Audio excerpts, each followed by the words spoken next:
Hey everybody, Tim here with today's episode of Enterprise, Season 2, Episode 2, Carbon Creek. I'm a little, kind of sad about this one. So this is my friend Janine's favorite episode of Enterprise. Unfortunately, she couldn't be here for the review.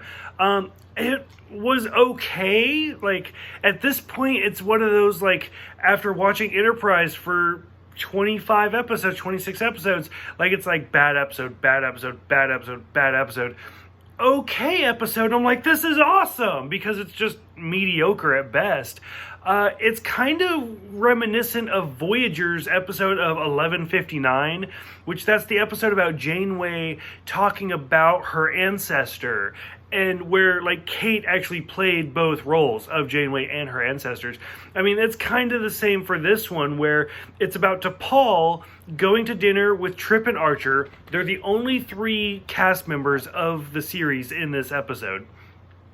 And T'Pol is I went to Carbon Creek because to celebrate something for a personal matter. And it turns out that her great-grandmother 200 years ago was actually the first Vulcan first contact. And Trip and Archer are like, no, that happened in Montana with Zephram Cochrane.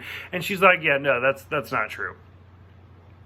Which, by the way, before I get too far, the whole celebration was the fact that it's been 1 year that T'Pol has been on the Enterprise ship, and that the previous record of a Vulcan serving on a human ship was 10 days.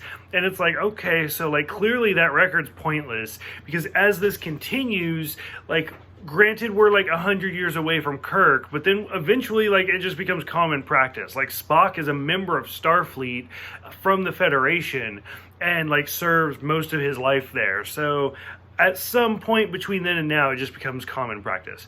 But anyways, so most of this episode is T'Pol telling the story about her great-grandmother and two other Vulcans, and how they saw Sputnik, and they crashed on Earth, checking it out, and, basically had to live in this little bitty town in Pennsylvania, which they never say, they never reference if they're holding communicators, or they learned English, or what, but they never talk about how the Vulcans knew how to speak English. It's kind of an interesting episode, just watching them try to get by, earning money playing pool. One of the Vulcans has a kiss with a woman, and then you slowly start to see other stuff happen, the mine collapse, and this one Vulcan's let's help them, and everybody else, the other two are no, it's not our thing, not our circus, not our monkeys type situation.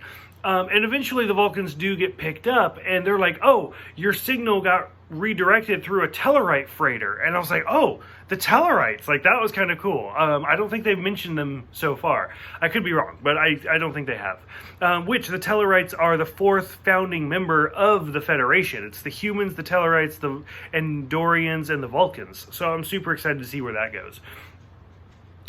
So now, they have 3 days to wrap their shit up and get ready to go.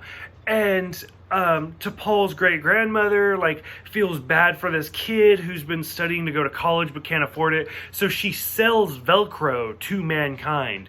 Which, I mean, it's... How do I say this? When I watch, Star Trek 4, The Voyage Home, and Scotty's here's the equation for clear aluminum, and they make money and they do all that stuff, I was that's really funny. I get it. Because that's how that whole movie is set up. When I'm watching this and she sells Velcro, I was what are you doing? It's not the same. I get where they were trying to go with it, but it just didn't make sense. It was almost more like Romeo and Michelle, oh, we invented Post-its. Oh, the Vulcans made Velcro. And I was oh, is that really a thing? Did that have to be a thing? So I didn't really like it. And then kind of the whole ending scene where the Vulcan decides to stay on Earth, and Archer's how long did he live? And she's I don't know, 100 years, 150 years, whatever. So maybe he could have actually survived to Zephram Cochrane's first contact. So that whole thing, I wanted to know more about him, what actually happened. So, I don't know, parts of this episode were really interesting, parts of it not so much. For those who have seen this one, this is, I guess, the first official episode of Season 2, because episode 1 was that two-parter. So what do you guys think? What are you guys looking forward to? Let me know. Thank you guys for everything, and I will see you guys next time for Minefield.